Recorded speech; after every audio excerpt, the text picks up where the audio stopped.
भाग 1. शिवनेरीवर जन्मलेलं स्वराज्याचं स्वप्न. शिवनेरी किल्ला सह्याद्रीच्या कुशीत उभा असलेला अभेद्य आणि शांत. पण त्या शांततेत इतिहासाची चाहूल होती.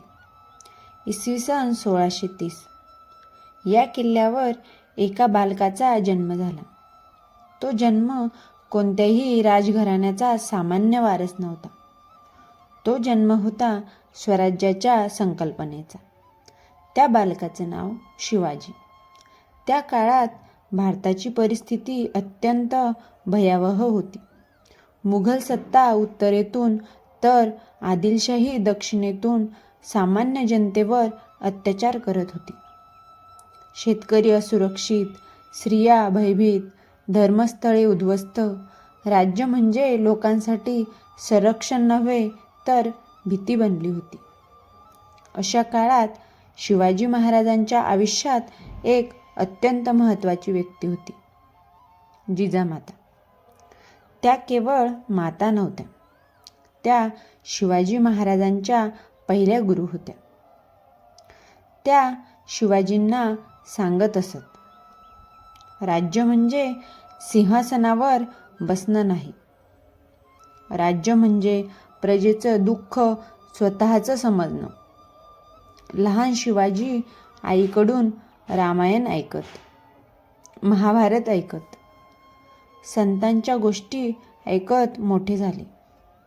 पण त्या कथा फक्त ऐकण्यासाठी नव्हत्या, त्या कथा जगण्यासाठी होत्या. शिवनेरीचा प्रत्येक दगड, प्रत्येक वाट, प्रत्येक कडा शिवाजींचा मित्र होता. ते किल्ल्यावर फिरताना नेहमी प्रश्न विचारत. हा किल्ला कसा जिंकता येईल? इथून शत्रू दिसेल का? पाणी कुठून येतं? हे प्रश्न बालपणाचे नव्हते. हे प्रश्न होते भविष्यातल्या राजाचे. मावळातले लोक शिवाजींना घाबरत नव्हते, कारण ते राजासारखे वागत नव्हते. ते आपल्यासारखे वागत होते. शिवाजी मावळ्यांसोबत बसत, त्यांचं दुःख ऐकत, त्यांचं आयुष्य समजून घेत. इथेच तयार झाला स्वराज्याचा खरा पाया. जनतेचा विश्वास. त्या काळात शिवाजी महाराजांनी एक गोष्ट खूप लवकर समजून घेतली होती. मोठी सेना म्हणजेच ताकद नसते. खरी ताकद असते लोकांच्या मनात. आई जिजामातांनी एक दिवस शिवाजींना विचारलं, शिवबा, तुला काय व्हायचं आहे? शिवाजी क्षणभर थांबले आणि म्हणाले, आई, मला असा राजा व्हायचंय ज्याचं नाव ऐकून माझी माणसं सुरक्षित वाटतील. हा क्षण इतिहासासाठी फार मोठा होता, कारण इथेच जन्म झाला होता स्वराज्याच्या विचारांचा.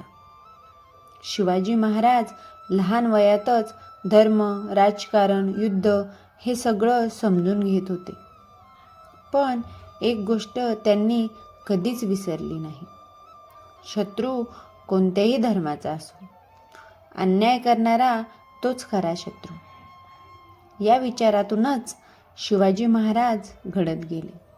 एक नेता, एक योद्धा, पण सर्वात आधी एक माणूस. इथंच भाग 1 संपतो.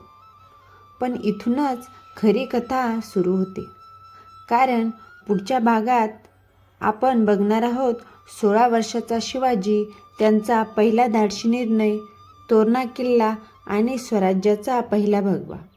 जय जिजाऊ, जय शिवाजी.